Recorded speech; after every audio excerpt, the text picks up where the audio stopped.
नमस्कार, city news के तमाम दर्शकों का विशेष साप्ताहिक न्यूज बुलेटिन साप्ताहिकी में मैं अमोल खोड़े हार्दिक स्वागत करता हूं। साप्ताहिक के माध्यम से बीते सप्ताह भर के घटनाओं को एकत्रित कर आप तक पहुंचाने का हमारा प्रयास रहता है। चलिए शुरू कराते हैं सप्ताह भर के घटनाओं की साप्ताहिकी। शुरुआत करेंगे साप्ताहिकी के हेडलाइंस से। शहर में चोरों की टोली और आपराधिक गतिविधियों पर अंकुश रखने नाकाम सिद्ध हो रहा पुलिस महकमा।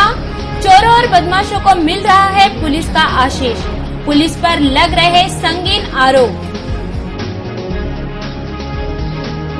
ट्रांसपोर्टरों को गांधीगिरी कर बुझाने पड़े शहर के रास्तों पर के खड्डे। अधिकांश सड़कों का है बुरा हाल। बारिश काल में बड़े अपघात। महकमे से हो रही है सुधार की मांग।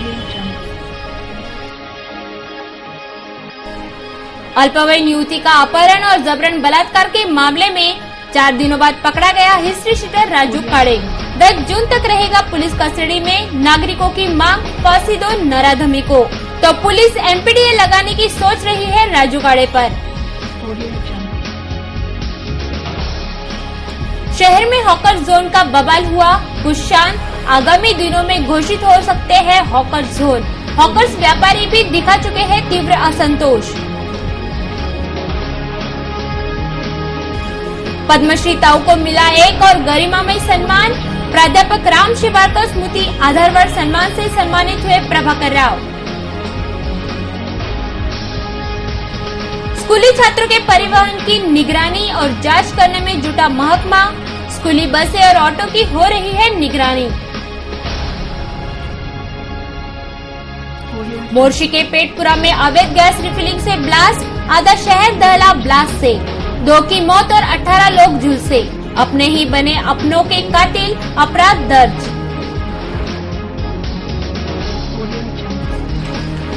बाप्पा को विराजित किया पीडब्ल्यूडी अधिकारी के कुर्सी पर। उखड़े रास्तों के तरफ खींचा गया ध्यान। अल्टीमेटम देकर पीडब्ल्यूडी को आगाह किया युवा सेना ने। अमरावती दमकल विभाग लाचारी में काट रहे दिन। पर्याप्त कर्मचारी, साजो सामान, जरूरी उपकरण सभी का है अभाव। कैसे करेंगे बचाव, क्या करेंगे मुसीबत में। आपदाग्रस्तों के मदद हेतु चैरिटी शो हम हिंदुस्तानी का आयोजन। सोमवार की शाम सजेगी हम हिंदुस्तानी की महफिल।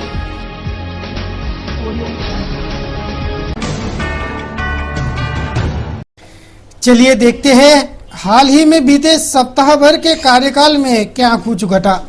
कौन कौन से घटनाओं ने छोड़ी बीते सप्ताह भर पर छाप। सिलसिलेवार रूप में पेश है सप्ताह भर की साप्ताहिकी। बीता सप्ताह यानी जुलाई माह का शुरुआती हफ्ता था। 1 जुलाई के सोमवार से इस सप्ताह की शुरुआत हुई। सप्ताह के प्रथम कारोबारी दिन सोमवार को सुबह ही पुलिसिया नींद को खोलने वाली घटना प्रकाश में आई। महानगर के हृदय स्थल यानी राजकमल चौराहे पर का तारेकर ज्वेलरी शोरूम फिर एक बार यानी तीसरी बार चोरों के निशाने पर था। चोरों के टोली ने पूरे साहस के साथ पुलिस के नाक तले भरे चौराहे का ये शोरूम फोड़ा। नीचे के अस्पताल को सीढ़ी बनाकर और गैस कटर के इस्तेमाल से शोरूम के सतह को सुरंग बनाया जा रहा था। उसी वक्त गैस कटर से निकले आग ने फर्नीचर जलना शुरू हो गया और देखते देखते शोरूम आग की भेंट चढ़ गया। सबसे महत्वपूर्ण बात यह रही कि इससे पहले भी यहाँ चोरी हुई, पर अब तक चोर ढूंढे नहीं गए।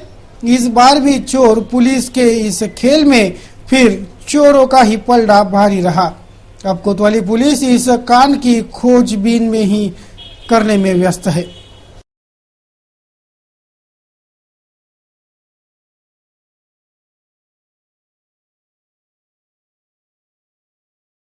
सोमवार को ही और एक आपराधिक घटना सुर्खियों में रही।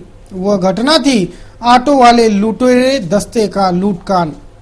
यात्रियों को ऑटो में बिठाकर उन्हें लूटने वाला ये गिरोह पुलिस ने अंदर कर दिया। दक्ष नागरिकों के दक्षता से यह अपराधी पुलिस के हाथ लग पाए, वरना ये भी अपने कृत्य को अंजाम देते पुलिस को चकमा ही दे जाते।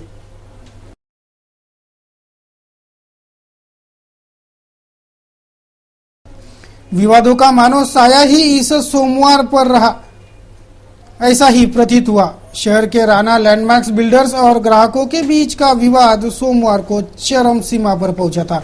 ग्राहक और बिल्डरों के इस वाद बैठक में पुलिस को शांति की पैरवी करनी पड़ी थी, फिर भी यह विवाद सुलझ नहीं पाया है।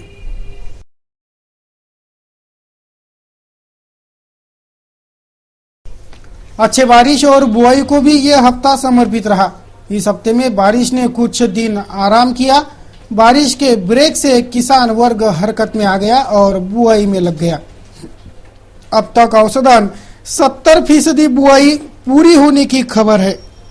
ये खबर आई है खेत खलिहानों से। कुछ फसलें भी उगने लगी है। ये नन्ही फसलें किसानों के चेहरों पर प्रसन्नता बिखरने में भी कारगर सिद्ध हुई है। इस वर्ष अच्छे फसल और अच्छी बारिश का अनुमान था, जो सच साबित होने जा रहा है।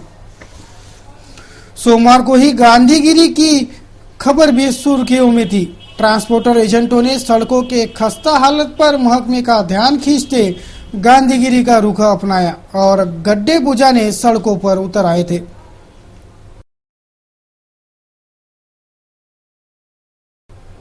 अगला दिन 2 जुलाई मंगलवार। ये दिन तो बड़ा ही अमंगल था। एक 16 वर्षीय युवती का जबरन अपहरण कर फिर रेप जैसी घिनौनी घटना इस मंगलवार को स्वयं उक्त भुक्तभोगी पीड़िता ने बयां की। इस वासनांध घटना को अंजाम देने वाला आरोपी पुलिस डायरी में का शातिर हिस्ट्री सीटर है। यह हिस्ट्री सीटर राजू काड़े अपने आपराधिक कृत्य को अंजाम देकर फरार हो गया था, जिससे नागरिकों में काफी गुस्सा फूटा था। आखिर 4 दिन तक चकमा खाते रहने के बाद पुलिस के हाथ इस आरोपी के गिरेबान तक पहुंच ही गए। घटना के 4 दिन बाद राजू काड़े को धर दबोचा गया, जिसे कोर्ट ने 5 दिन का पीसीआर सुनाया है। पुलिस राजू काड़े पर एमपीडीए की धारा के तहत अपराध दर्ज कर उसका बंदोबस्त करने का मंसूबा जता रही है। पोलिसांनी गाडगेनगरला दिनांक 1/7/13 रोजी एक तक्रार आली होती। एक अल्पन मुलीला राजू काळे नावाच्या इसमानं पाठ्यपुस्तक ते निळपाडा माझ्या रोडनी नेऊन तिच्यावर अतिप्रसंग करण्याचा प्रयत्न केला, अशी तिच्या वडिलासह ती पोस्टेला आली। त्यावरून दिनांक 1/7ला मी त्याच्यावर कलम 363, 366, 376, 511, 354 भादवी भारतीय दंडविधान व कलम 8 व 12 लहान मुलांचे लैंगिक शोषण करणारा प्रतिबंध कायदा याप्रमाणे गुन्हा दाखल केला। त्यावरून तो 5 दिवस गुन्हा फरार होता। त्या बरेच त्याला अटक करण्याचे प्रयत्न केले, परंतु दिनांक 5/7/13 रोजी तो रात्री आमच्या जे पथक आम्ही नेमलं होतं त्या पथकाच्या हातीला आला। त्याला आम्ही ताब्यात घेतला आणि दुसऱ्या वर्षी म्हणजे 5 तारखेला त्याला न्यायालयात पेश केले आणि न्यायालय साहेबांनी त्यांना 5 दिवसाचा पुलिस कस्टडी रिमांड आम्हाला दिला आहे आणि आम्ही त्याचा तपास करतो। इसी मंगलवार को शहर में अल्पसंख्यक आयोग के अध्यक्ष मुनाफ हकीम के उपस्थिति में अल्पसंख्यक सम्मेलन हुआ। सिर्फ मुस्लिम ही अल्पसंख्यक में नहीं है, अन्य पिछड़ी जातियां भी अल्पसंख्यक में आती है। स्कूल का लिविंग सर्टिफिकेट ही अल्पसंख्यक का प्रमाण पत्र के रूप में प्रस्तुत करना होता है। उसी के साथ अल्पसंख्यकों ने मराठी भाषा सीखना भी जरूरी होने की बात मुनाफ हकीम ने कही थी। अवस्था की जिम्मेदारी हम चाहे उसको माने न माने हमारी अपनी है, इसलिए कि हमने उन लोगों की बातों को सुना जो अक्सर अक़लियत के और अल्पसंख्यक समाज की जब समस्याओं का निवारण करने के लिए शासन ने जो भी कदम उठाया उस वक्त जो इल्जाम लगते रहे कि तुष्टीकरण हो रहा है अल्पसंख्यक समाज का।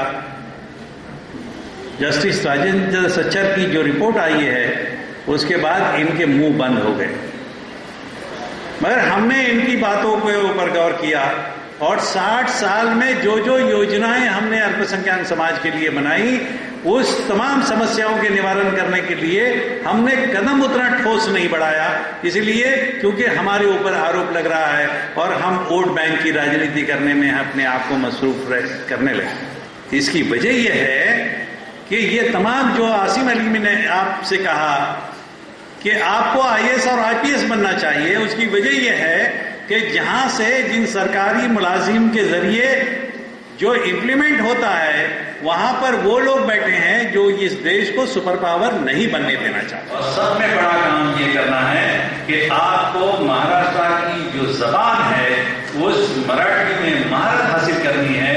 हमारे ऊपर ये इल्जाम लगता है कि उर्दू हमारी जबान है। मैं हमेशा कहता हूं कि उर्दू हमारी इस्लामी जबान नहीं है। अगर इस्लाम की जबान है वो अरबी है। उर्दू तो इस हिंदुस्तान की गंगा जमुना ही तहजीब की इस जबान को हमने अपना धरोहर बना के हमने इसकी हिफाजत की है। राव साहब, आज का दौर ऐसा आ रहा है कि मराठी का ढोल पीटने वाले शेरके साहब ये सारे लोग अपने बच्चों को इंग्लिश मीडियम में डाल रहे हैं और मराठी जबान के साथ सौतेला व्यवहार हो रहा है। मंगलवार को शहर के श्रद्धालुओं की टोली साइकिल यात्रा से माता वैष्णो देवी धाम के लिए रवाना हो गई। शहर के भेलपुरा से यह साइकिल यात्रियों का जत्था वैष्णो देवी यात्रा पर रवाना हो चुका है। शहर के हॉकर्स भी मंगलवार को आक्रामकता दिखाते एकजुट हो आए थे। शहर के जल्द से जल्द हॉकर्स जोन घोषित करो, ये मांग इन हॉकर्स व्यापारियों ने रखी, जिस पर जिलाधीश दफ्तर में मंथन हुआ और आगामी कुछ दिनों में यह हल निकाल लिए जाने पर मुहर भी लगी है। मनपा और जिला प्रशासन जल्द ही शहर में हॉकर्स जोन का निर्णय समीक्षा के बाद घोषित करेगा। इस हफ्ते में मनपा का एलबीटी वसूली दस्ता भी पूरे हरकत में था। शहर भर छापामार कार्रवाई करते एलबीटी वसूली दस्ते ने लाखों का माल जब्त कराने की और दंड वसूलने की कार्रवाई इस हफ्ते में की। यह कार्रवाई निरंतर जारी रहने की जानकारियां भी एलबीटी विभाग ने जाहिर कर रखी है। बढ़ते हैं अगले दिन की ओर। अगला दिन यानी 3 जुलाई का बुधवार को एक 10वीं फेल युवती ने आत्मदाह कर जान दे दी। 10वीं में फेल होने से उसने यह आत्मघाती कदम उठाया होने की जानकारी है। इसी दिन प्रहार ने आरटीओ दफ्तर में हंगामा कर आरटीओ के भ्रष्टाचारी लीलाओं का दुखड़ा बयां किया। आरटीओ में हर काम के लिए मोटी रिश्वत मांगी जाती है। रिश्वतखोरी पर ही पूरे आरटीओ महकमे का ध्यान होता है, ऐसा आरोप इस आंदोलन से प्रहारियों ने किया था। एलबीटी वसूली दस्ते की कार्रवाई और विभिन्न संगठनों के आंदोलन इस बुधवार की सुर्खियों में थे। एनआरएचएम, राष्ट्रवादी, युवा सेना आदि संगठनों ने विभिन्न समस्याओं की ओर इन आंदोलनों से ध्यान खींचा था। चले बढ़ेंगे अगले दिन की ओर। अगला दिन रहा 4 जुलाई का गुरुवार को सिटी बस हादसे से ही दिन की शुरुआत हुई। राह चलते राहगीर को बडनेरा नवसारी मार्ग पर दौड़ रहे सिटी बस ने जोरदार धड़क दे मारी। इस धड़क में उक्त युवक बाल बच तो गया, पर गुस्साए भीड़ ने बस के चालक वाहक को निशाना बनाकर दोनों की खूब पिटाई कर दी थी। बाद में पुलिस ने यह विवाद सुलझाया।